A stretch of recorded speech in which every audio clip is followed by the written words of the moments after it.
నమస్తే. స్ట్రెస్ వల్ల రోగాలొస్తాయనేసి ఎన్నో వీడియోలు జేసినాం. అందరొచ్చి కమెంట్లు, "అరే!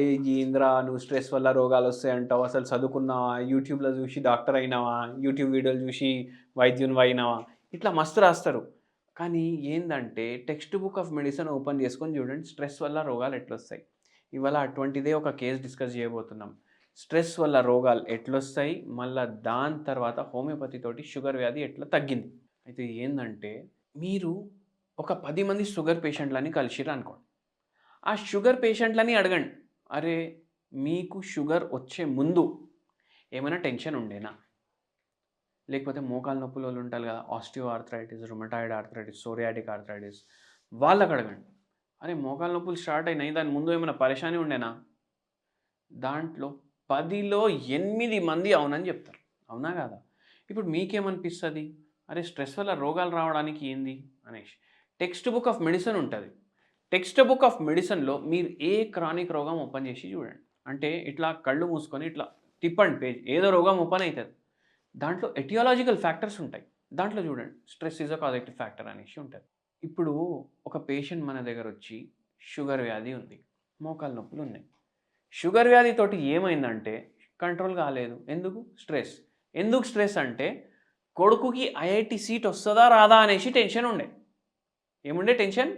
కొడుకుకి ఐఐటీ సీట్ వస్తదా? రాదా? ఏజ్ ఎంతుండే? 42 ఇయర్స్. కొడుకు ఏజ్ ఎంతుండే? 17 ఇయర్స్. వస్తదా? రాదా? వస్తదా? రాదా? వస్తదా? రాదా? గదే ఆలోచన మొత్తం రోజు. 2 ఏండ్లు పోరోడు కాలేజ్‌కి పోయిండు ఇంటర్ చదవనీకి.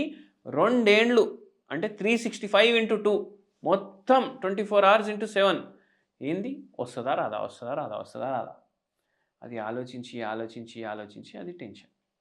మళ్ళా తర్వాత ఏమైంది? తర్వాత ఏమో కొడుకు పెద్ద కాలేజ్‌కి పోయిండు. బీటెక్ చేయనీకి పోయిండు. ఏదో కాలేజ్ బిట్సో, ఐఐటీనో ఏదో మంచి కాలేజ్‌కి పోయిండు. మళ్ళా పాస్ అయితాడా కాదా? పాస్ అయితాడా కాదా? ఉద్యోగం వస్తదా? రాదా? అరే! ముంగట ఏమైతుంది? మీరు ఇప్పుడెందుకు ఆలోచిస్తుండ్రు?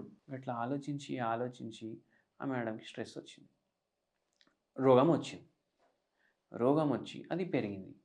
మళ్ళా ఇప్పుడు కొడుకు ఏం చేస్తుండు? మంచిగా సెట్ అయిపోయిండు. మంచిగా తినడం, గినడం, జాబ్, ఉద్యోగం, ఇల్లు, గిల్లు అన్నీ మంచిగున్నాయి. కానీ ఏమైపోయింది? ఆ tension unnecessary tension. Unnecessary tension. ఆ అన్నెసెసరీ టెన్షన్ వల్ల మోకాలు నొప్పి, షుగర్ వ్యాధి. ఇట్లా నేను చెప్పేటిది ఏందంటే అందరికి ఏమనిపిస్తది దీనికి ఏమయ్యేటిది ఉంటదనేసి. కానీ మీరు చూడండి స్ట్రెస్ అంటే ఒక్కరికి ఒకటి అనేది ఉండదు. ప్రతి ఒక్కరికి స్ట్రెస్ వేరే ఉంటది. ఇప్పుడు మీకు ఏమో చదువు నార్మల్. ఏమైతది పాస్ అయితే పాస్, ఫెయిల్ అయితే ఫెయిల్. ఇంకొకనికి అరే 99 వస్తే ఎట్లా 100 రాకుంటే అది కూడా స్ట్రెస్ లాగా అయితది. అదే బాడీలో న్యూరో ట్రాన్స్‌మిటర్స్ చేంజ్ చేస్తది. అదే మీకు యాంగ్జైటీ తీసుకొస్తది. అదే మీకు షుగర్ వ్యాధి తీసుకొస్తది. అదే మీకు అట్లా మోకాలు తీసుకొస్తది. మోకాలు నొప్పి. ఈ పేషెంట్‌కి కూడా అట్లనే అయింది. అయితే స్ట్రెస్ అంత పెద్ద రోల్ ప్లే చేస్తది. ఇప్పుడు అయింది మోకాలు నొప్పి అయింది. షుగర్ వ్యాధి అయింది.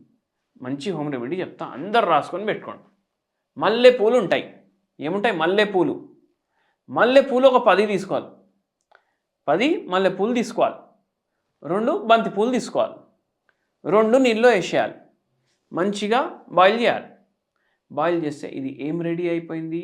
ఇది క్యాలెండ్యులా జాస్మిన్ టీ రెడీ అయిపోయింది. పువ్వుల్లో కూడా ఆ శక్తి ఉంటది.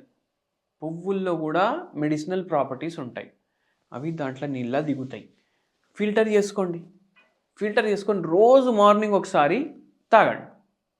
రోజు ఇది తాగడు మీకు ఉంటే ఏమవుతుందంటే షుగర్ వ్యాధిలో ఫలితం ఇస్తుంది, మోకాలు నొప్పుల్లో ఫలితం ఇస్తుంది. యాంటీ ఇన్ఫ్లమేటరీ, ఎనాల్జెసిక్, యాంటీ ఆక్సిడెంట్ ఇవన్నీ ఉంటాయి దీంట్లో. అండ్ వెరీ ఇంపార్టెంట్లీ ఏంటంటే దీనికి సైడ్ ఎఫెక్ట్ ఉండదు. టేస్ట్ కూడా మంచిగా ఉంటుంది, దీని ఖుష్బు కూడా మంచిగా ఉంటుంది. రోజు తాగండి జర మంచిగా అనిపిస్తుంది. హోమియోపతి వాడినరు ఈ పేషెంట్ మోకాలు నొప్పులు గాయం, షుగర్ వ్యాధి గాయం. భగవంతుడి దయ వల్ల మీకు కూడా అవ్వచ్చు. హోమియోపతి వాడండి, ఏం సైడ్ ఎఫెక్ట్ లేకుండా రోగం తగ్గించుకోండి.